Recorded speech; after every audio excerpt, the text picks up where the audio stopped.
possa estar na sua casa também, tendo encontro com as Escrituras. Nós temos por hábito, por método, muitas vezes preparar as palavras em PowerPoint, né? Isso é muito bom, dá uma dinâmica muito boa para o culto. O aspecto visual nos ajuda muito a gravar a mensagem, né? Mas há momentos na nossa vida também que nós estamos lá na nossa casa, e lá na nossa casa nós não temos uma voz eloquente, tal qual do pastor Carlos, né? Não temos toda aquela... E precisamos de uma palavra também, e então a Bíblia se faz muito importante na nossa vida, seja ela escrita, seja ela através dos aplicativos, né?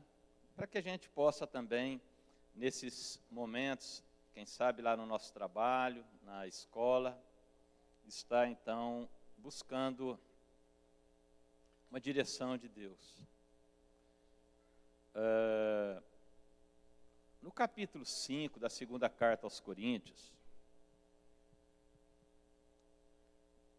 nós teremos um momento aí, no verso 14,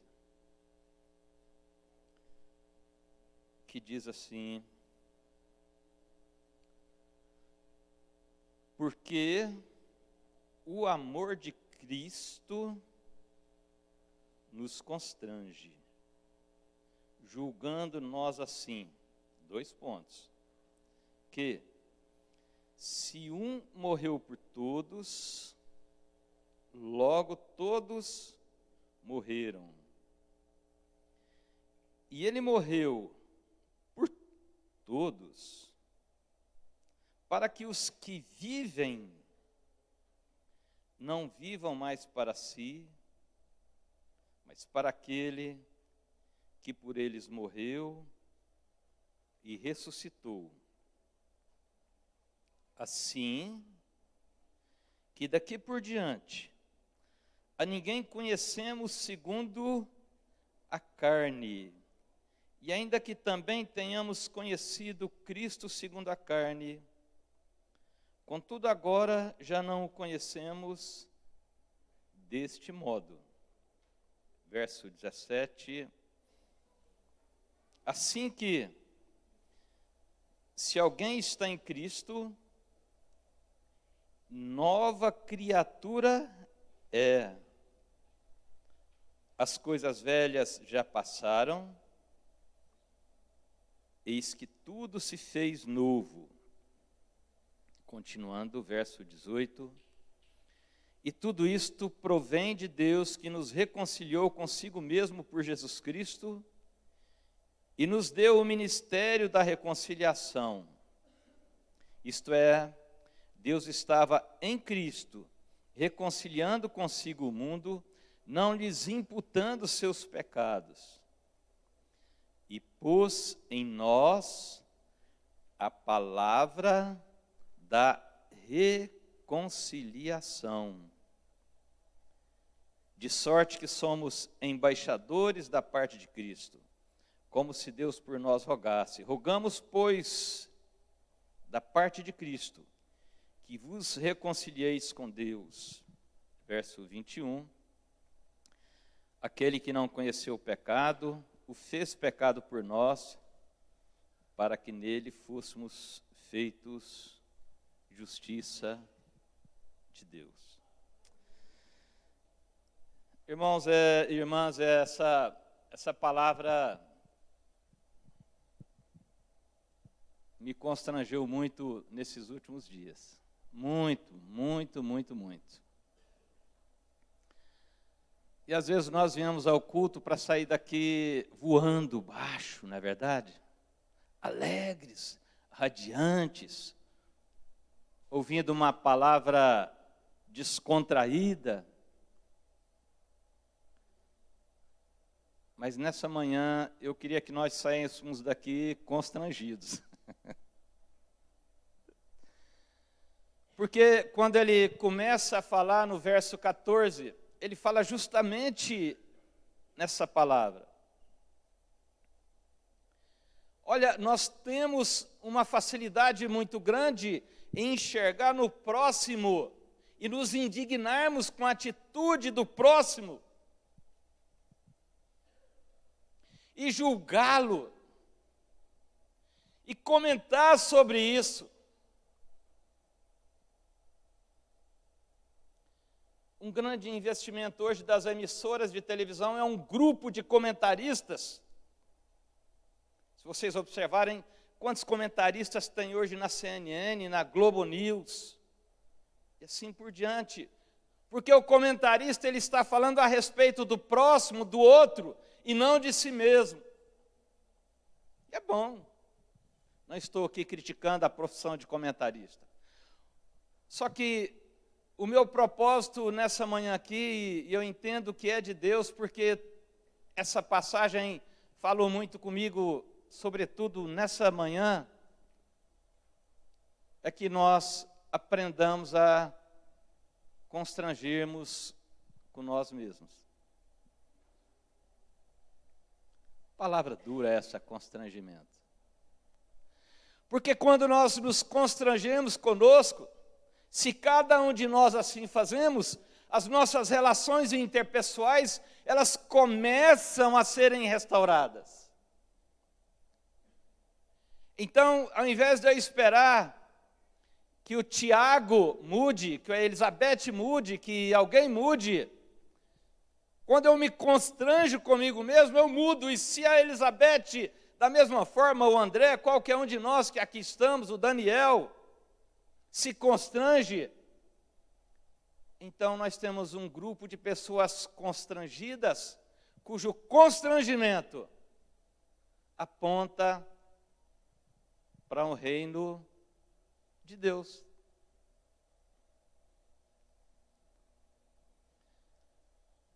Não precisa me responder, mas quantos aqui em nosso meio, a partir do pastor, já se viram em situações constrangedoras? Situações derivadas, quem sabe, de um insucesso financeiro, de uma carência para quitar alguma conta. A Bíblia relata no livro de 1 Reis, no capítulo 4, um momento em que uma mulher, ela diz, olha, o teu servo, ela falando ao profeta, o teu servo era um homem temente a Deus.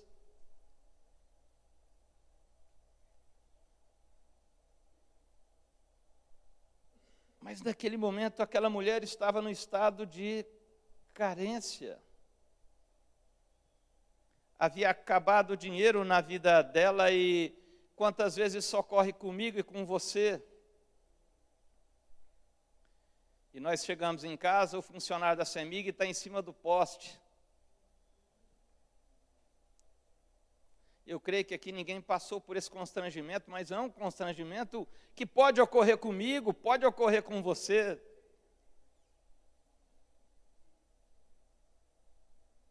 Como somos bolsonaristas, sacamos da arma e derrubamos o cara lá de cima, não é assim, irmãos? Ou não? Não é assim não, né? Mas o constrangimento financeiro, ele pode ocorrer comigo e com você. A Bíblia conta no Evangelho de João, no capítulo 2, que havia um casamento em Caná da Galileia, e naquele casamento, com certeza, tinha muita gente. Porque a certa altura do casamento acabou o vinho. Mas a Bíblia diz que naquele momento ali, Maria havia sido convidada, ela e Jesus, e eles estavam ali naquele lugar.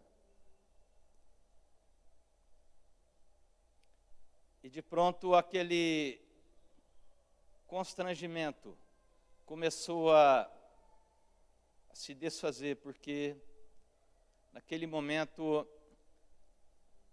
Maria foi a Jesus, e nós lembramos a história muito bem, e Jesus então faz ali um milagre. Mas era um casamento na casa de um crente. Olha que coisa. Quantos aqui são casados e são crentes? Deixa eu ver. Às vezes, o nosso casamento passa por momentos de constrangimento. E na hora nós enfrentamos aquele momento e pedimos a presença de Deus e nós então conseguimos retomar a trajetória da nossa vida. Às vezes, passamos por constrangimento por conta de um coração meu ou seu, quem sabe, mais seu do que meu, amém? Porque pastor, né? Mas por conta dos nossos familiares, dos dramas que se instalam em nossa própria casa. No livro de Juízes, no capítulo 11, a Bíblia fala de um homem chamado Jefté. A Bíblia diz que esse homem, ele era filho de uma prostituta.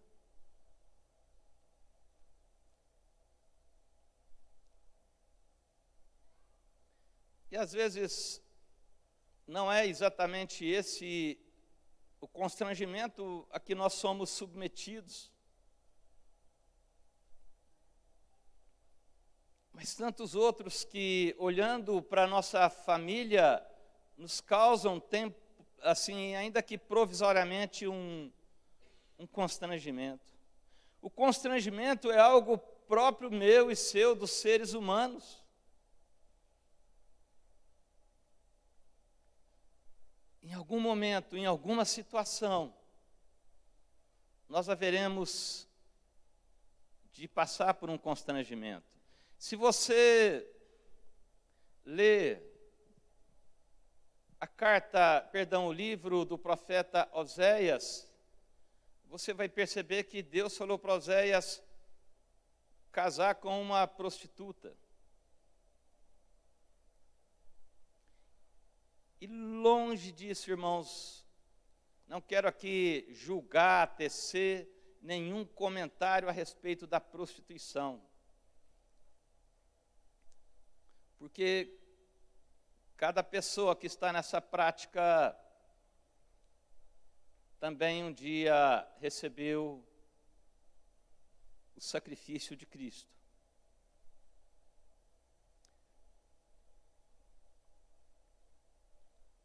E digo mais a vocês, eu tenho o maior respeito por essas pessoas, não pela prática, mas pelas pessoas que são. Porque cada um de nós tem a nossa história. E não quero aqui justificar a prática, mas explicar que muitas vezes nós julgamos muito a pessoa que está do nosso lado, mas nem sempre nos constrangemos conosco mesmos. Eu sou de uma época, e essa época já vai bem longe, em que quando uma filha tinha a sua primeira relação sexual, se não fosse com o marido dela, essa filha era colocada para a rua e ficava sem condição de se alimentar. E muitas vezes os pais, por não compreenderem aquele momento da filha, a submetiam a uma vida de prostituição, porque era onde ela conseguia obter o alimento dela.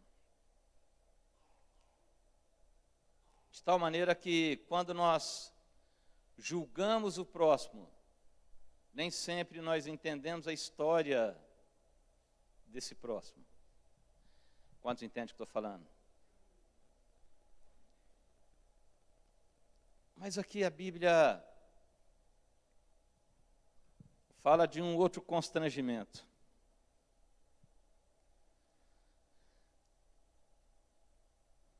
E é esse constrangimento que eu queria, junto com você, que nós estivéssemos nesse culto, nessa reunião, compreendendo o que está acontecendo aqui nesse texto.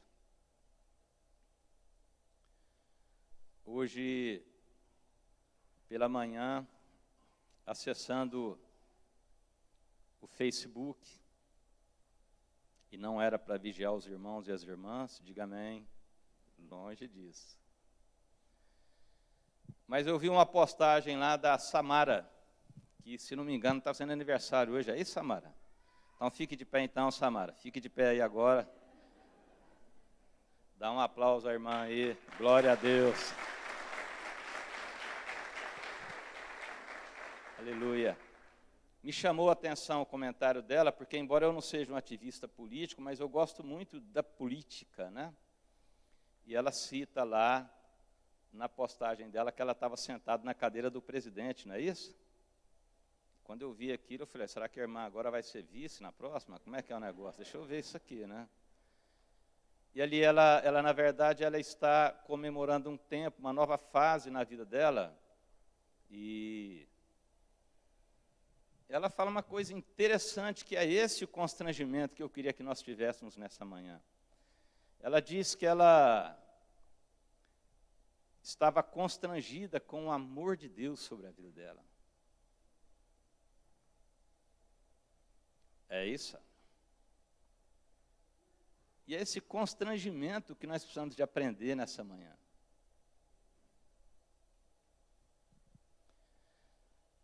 A minha mulher, no ano de 2017, ela foi acometida de um problema muito sério e que comprometia todos os movimentos da perna direita dela, todos. Mas hoje ela entrou para dentro dessa igreja caminhando, não somente hoje, mas desde o ano de 2017, 2018. Mas em determinado momento ela entrou aqui numa cadeira de rodas.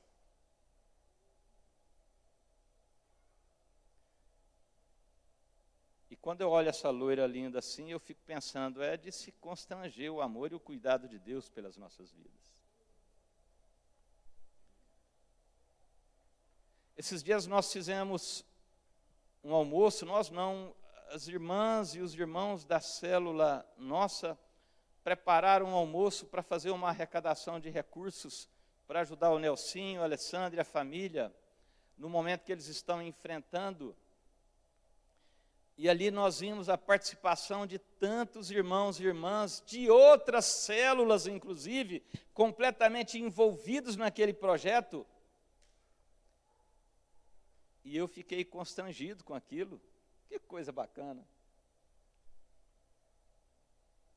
Porque nós sabemos que as pessoas que ali ajudaram foram movidas pelo Espírito de Deus, e sabemos que muitas outras também desejariam ter ajudado e não o fizeram, até porque perceberam que não havia necessidade, ou porque foram impedidos por algum outro motivo. Mas nós percebemos que, como corpo de Cristo, há um envolvimento, e esse envolvimento, ele tem que gerar em nós um constrangimento, porque ele é a manifestação do amor de Deus. Quantos entendem o que estou falando?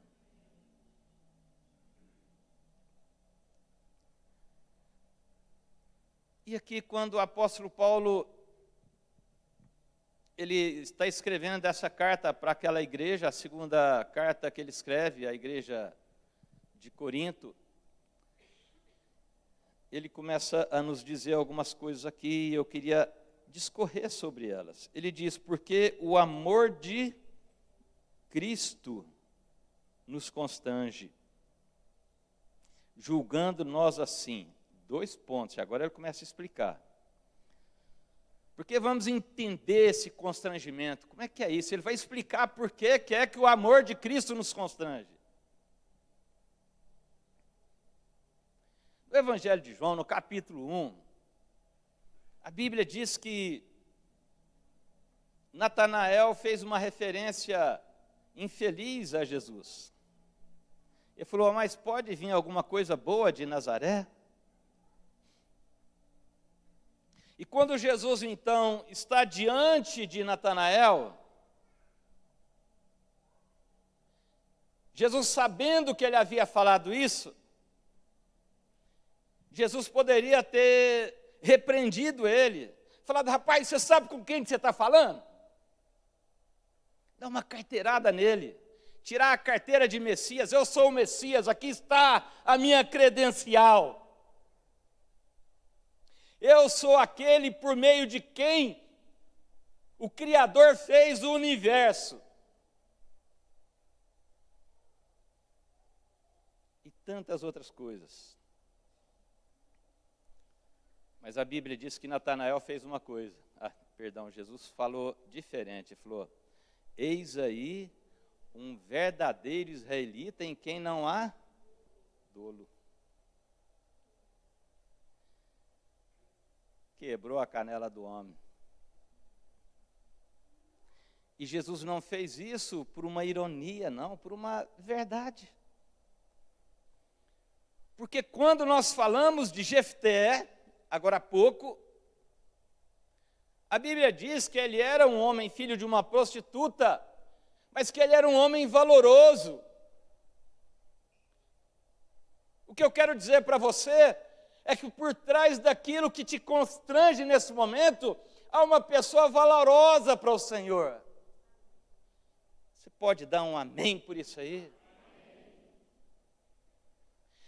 Nós lemos aqui na sequência do texto que agora mais a ninguém vimos segundo a carne, mas segundo o Espírito, porque Jesus olhava para as pessoas segundo o Espírito e não segundo a carne.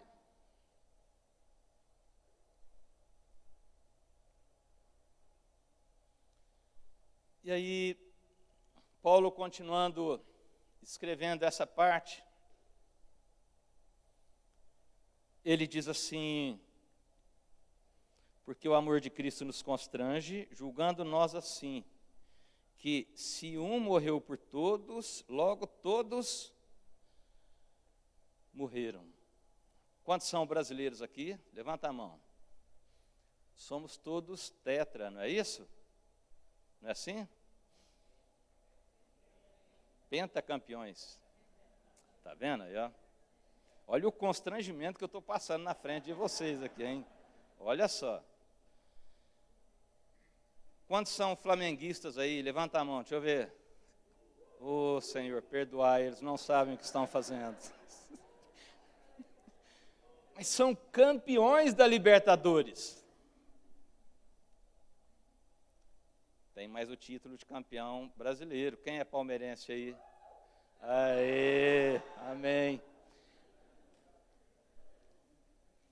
Algo me diz aqui que o Palmeiras não tem mundial, viu? Fica...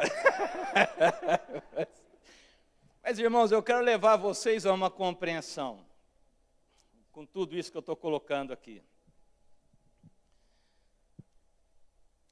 Nenhum de nós, de fato, esteve presente nos jogos em que esses times foram consagrados. Eu nunca joguei pela seleção brasileira e nem pelo Flamengo, sou flamenguista. Eu até entendo que foi um grande desperdício, não somente para o Flamengo, mas para a seleção brasileira. Mas, de alguma maneira, a vitória que eles conseguiram alcançou a mim. Quantos entendem isso aí? E eu saio comemorando. Se o Brasil for... Agora o que é? Agora é hexa. Se o Brasil for hexacampeão, eu vou comemorar. Agora, o que isso tem a ver com essa passagem aqui? Porque a Bíblia diz assim, porque o amor de Cristo nos constrange, julgando nós assim, que se um morreu por todos, logo todos morreram. Quando eu compreendo isso, agora então eu chego naquilo que é a proposta para o tema desse mês. O meu melhor para Deus. E o que é o meu melhor para Deus? A minha morte. Não ouvi nenhum glória a Deus aí, não é isso? Porque ele não está falando da morte física. Não é disso que ele está falando.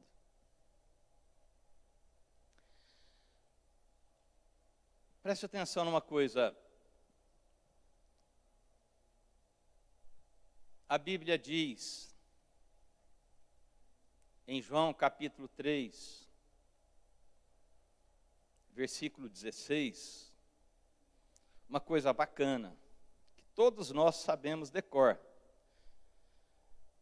Mas eu quero voltar nessa passagem de João, no capítulo 3, eu sei, é que se eu olhar lá eu desconcentro, aí eu fico constrangido. Preste atenção nisso aqui, irmãos, olha, irmãs. Porque Deus amou o mundo de tal maneira que deu seu Filho unigênito para que todo aquele que nele crê não pereça, mas tenha vida eterna. Diga glória a Deus. Agora vamos voltar um pouquinho aqui. Verso 14. E aqui é um ponto fundamental. E como Moisés levantou a serpente no deserto, assim importa que o Filho do Homem seja levantado para que todo aquele que nele crê não pereça, mas tenha vida eterna. E agora vem a grande promessa. Por que eu citei isso aqui? Porque essa passagem aqui, Jesus vai dizer ela no mesmo livro, no capítulo 12, no versículo 32. Jesus diz assim, ó, quando o Filho do Homem for levantado, eu atrairei muitos a mim. Por que eu estou dizendo tudo isso? Porque essa passagem ela tem uma ligação direta, clara e objetiva com aquilo que está no livro de Números, no capítulo 21, quando o povo de Israel começa a murmurar na volta deles do Egito para a terra de Israel.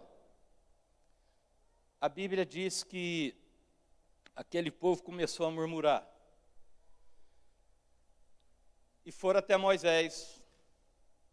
E Moisés foi até Deus e perguntou a Deus, o que eu faço com esse povo? Dou veneno para eles, para morrer todo mundo e eu ficar sozinho e seguir até a terra prometida? Ou como é que eu faço? Deus falou assim para Moisés, tu vais fazer uma serpente de bronze, colocar sobre uma haste, para que todo aquele que olhe nessa serpente não morra se for picado. Aparentemente complicada essa passagem, mas muito simples. Naquela época não tinha espelho.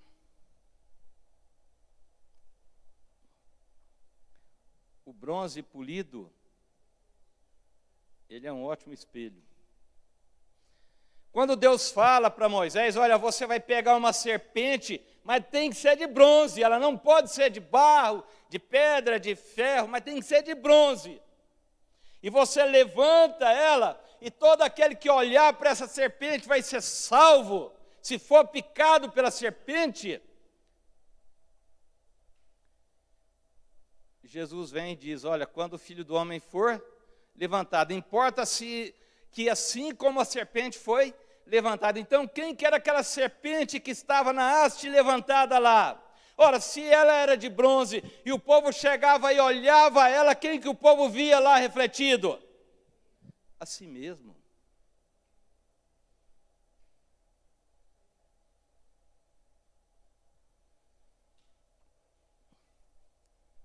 Eu às vezes chego em alguma loja de sapato e eu olho assim e falo, gente, mas que cara bonito.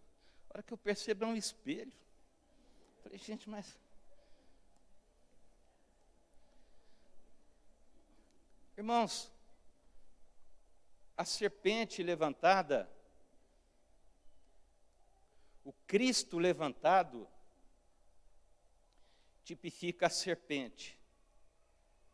Mas não é o Cristo, o homem Jesus, é a mim e é a você.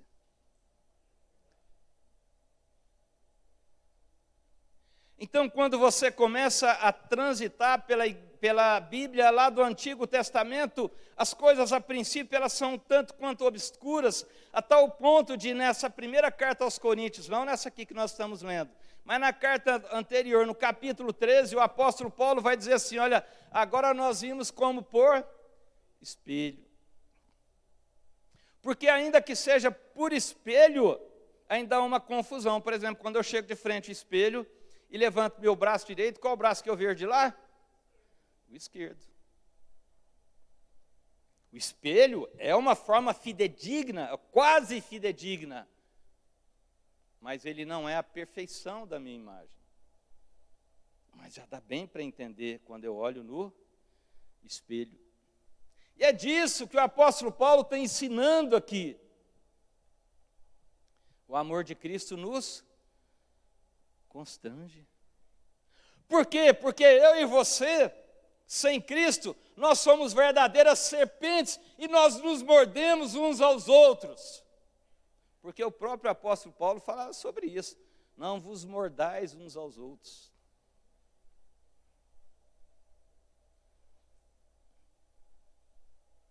Alguém já te mordeu na igreja?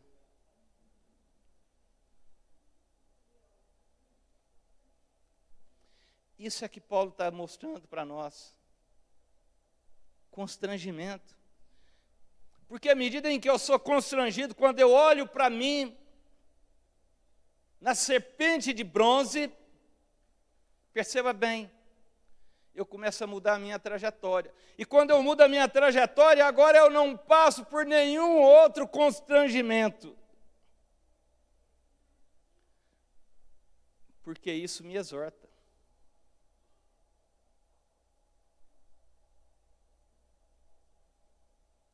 Quando eu levanto pela manhã, eu olho no espelho, porque afinal de contas, um cara bonito igual eu tenho que cuidar, não é verdade, irmãos? Eu olho no espelho, falo só tomando um banho, cuidando desse cabelo aqui, que isso aqui está um bagaço. Aí eu vou lá, passo a brilhantina e tal, né, dos anos 60. Mas, irmãos, o que o apóstolo Paulo está chamando a mim e a você é nos constrangermos. Porque ele diz uma coisa interessante. Se um morreu, logo todos. E nem sempre, como cristãos, nós queremos morrer, nós queremos ter razão em tudo. Não abrimos mão.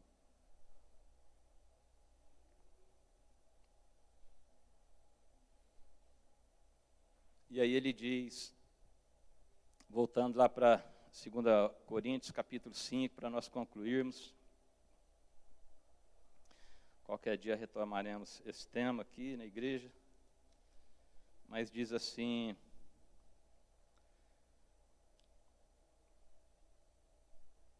e ele morreu por quantos, irmãos? Por todos. Uma coisa é alguém morrer por mim, a outra coisa é eu compreender isso. Sabe?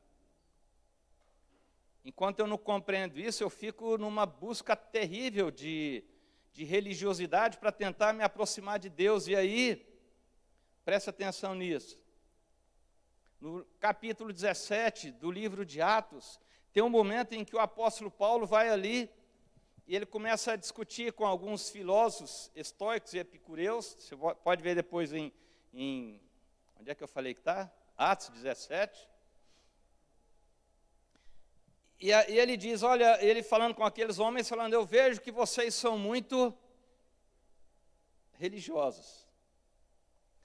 Mas o Deus que eu apresento, e aí ele começa a falar os atributos de Deus. E ele fala uma coisa interessante ali, ele fala assim, ó, ele não é servido por mãos humanas.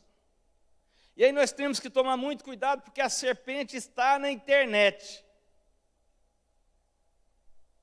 Porque alguém na internet que diz que nós, por conta desse versículo, nós não servimos a Deus. E pessoas renomadas no mundo religioso. Mas o que nós temos que entender é que lá naquela passagem do capítulo 17, o apóstolo Paulo aponta explicando por que é que Deus não é servido. Ele fala, vejo-vos muito religiosos. A religião não serve a Deus. E quando eu digo religião, eu estou falando religião, não é fé. Entenda bem o que eu estou querendo falar aqui. Os nossos atos religiosos, na verdade, eles se tornam nulos diante de uma vida em que nós não enxergamos a nós mesmos naquela serpente de bronze e não mudamos a trajetória de vida. Então, quando o apóstolo Paulo está dizendo ali, ele não está sendo taxativo no que diz respeito ao homem não servir a Deus, nós servimos a Deus sim. Inclusive no Salmo 100 a Bíblia diz: servi ao Senhor com alegria, apresentai-vos a Ele com cânticos. Então tem uma maneira de eu servir a Deus. Qual que é? Irmãos, presta atenção numa coisa. Algum tempo atrás eu trouxe uma palavra aqui sobre alguns comportamentos que não herdarão o reino dos céus. E é claro, como é que você prepara novos céus, nova terra? Vou estabelecer aí um reino. E chega ali e coloca o mesmo Horácio de sempre. O que é que vai dar, irmãos? Nada. Vai ser pior, porque é o mesmo Horácio de antes, só que agora mais rodado ainda, pior. Então, quando o apóstolo Paulo diz que Deus não é servido por mãos humanas, nós temos que ler o contexto em que ele fala isso. E o contexto é de uma extrema religiosidade. E às vezes nós temos uma extrema religiosidade. Ninguém nos vê, por exemplo, falar de futebol, porque futebol, afinal de contas, é pecado. Não é isso, não, irmão. Só estou colocando o exemplo aqui. Às vezes nós nos enclausuramos num monte de princípios humanos e achamos que aquilo é servir a Deus, e nós temos práticas religiosas profundas. Mas o chamado de Deus é para a gente morrer. Morrer a velha criatura. Morrer o velho homem.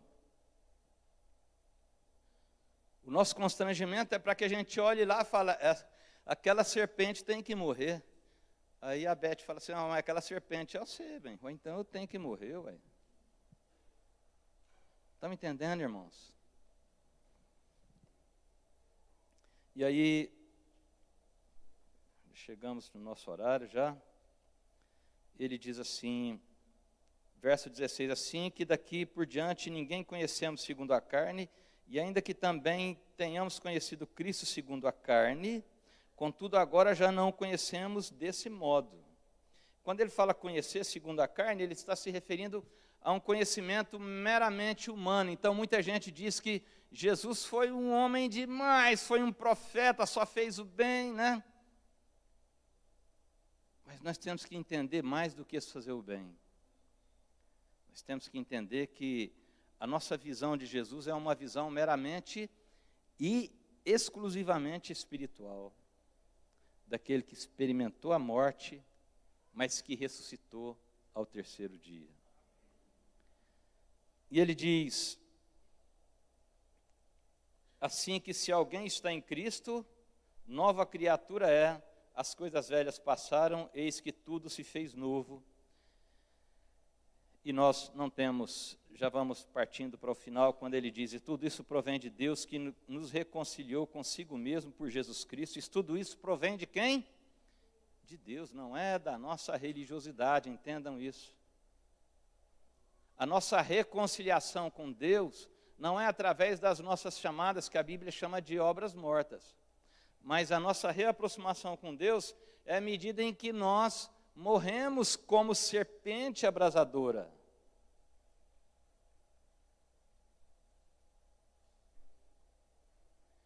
E aí, ele vai dizendo,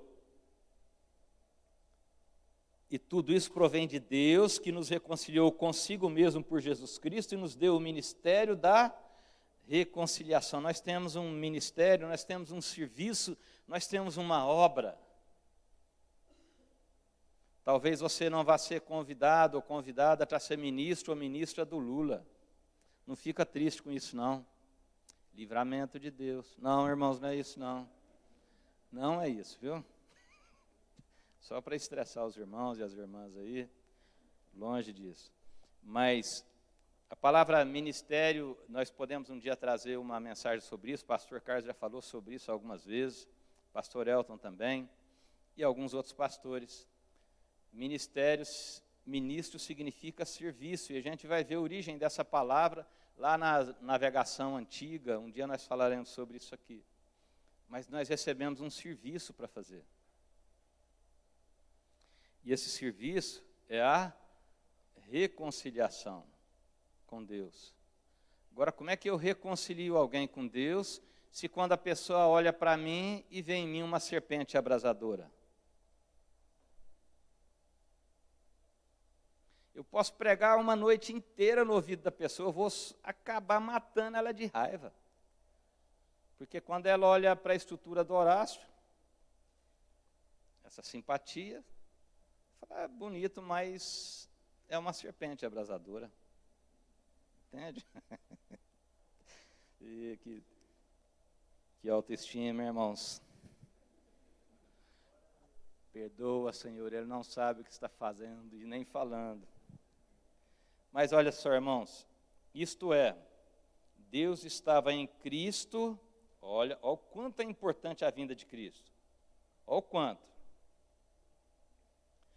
Deus estava em Cristo reconciliando consigo quem? O mundo. Por isso que o mundo não é destruído. Porque a Bíblia diz que as misericórdias do Senhor se renovam a cada manhã. E é por isso que nós não somos o quê? Consumidos. Então ele diz, em Cristo reconciliando consigo o mundo, não lhes imputando os seus pecados, e pôs em nós a palavra da reconciliação. De sorte que somos o quê? Embaixadores da parte de quem? De Cristo. Agora, irmãos, e aqui eu concluo. Não vou nem concluir o restante do versículo. Ser embaixador de Cristo, aparentemente, a gente olhando assim, fala que bacana, orar ser embaixador de Cristo. Vamos fazer umas camisetas aqui, distribuir, somos embaixadores de Cristo. O embaixador faz exatamente aquilo que o titular faria. Então, veja bem, se eu sou embaixador do Brasil em Portugal, eu faço exatamente aquilo que o governo brasileiro faria em Portugal. Quantos entendem o que estou falando? E a palavra Cristo tem um significado de Messias, ungido, mas ele é Messias e é ungido porque ele morreu. Então, uma credencial para que eu seja embaixador da parte de Cristo. Observem essa expressão, não é da parte de Deus, é da parte de Cristo. É necessário que eu olhe para aquela serpente e fale, olha lá, tem que morrer. Porque se não morrer, não representa a Cristo. Representa a serpente abrasadora.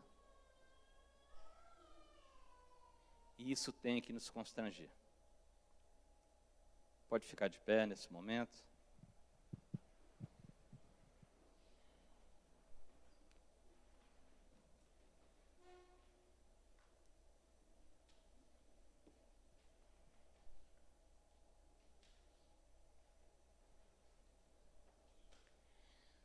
O meu desejo aqui nessa manhã com os irmãos e as irmãs é trazer a igreja a uma compreensão desses textos bíblicos que são chaves na nossa existência. Ele vai dizer mais na frente, naquele texto que nós lemos,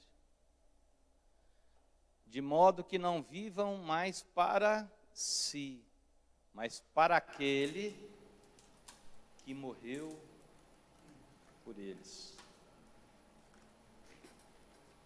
Por isso que ele diz, no versículo 17 desse capítulo 5, Se alguém está em Cristo, nova criatura é. As coisas velhas se passaram, eis que tudo se fez.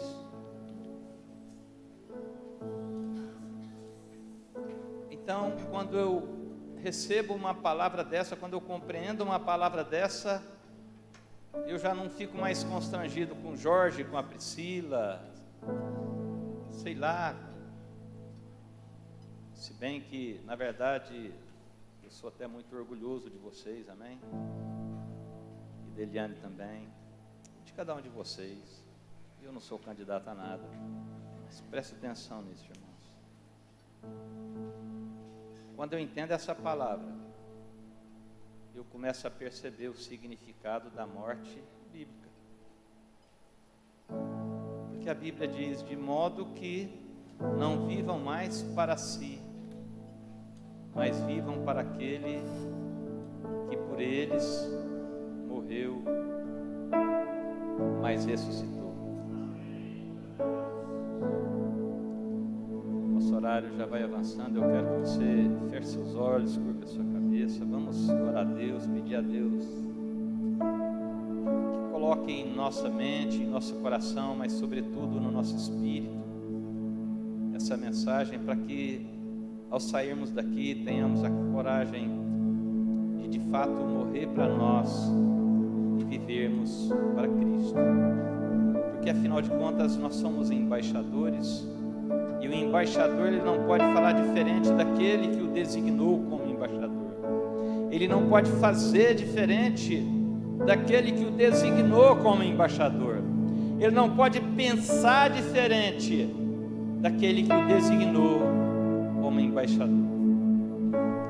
Deus Pai, em nome de Jesus Cristo, nós te agradecemos ao final desse momento tão maravilhoso em que o Senhor falou conosco.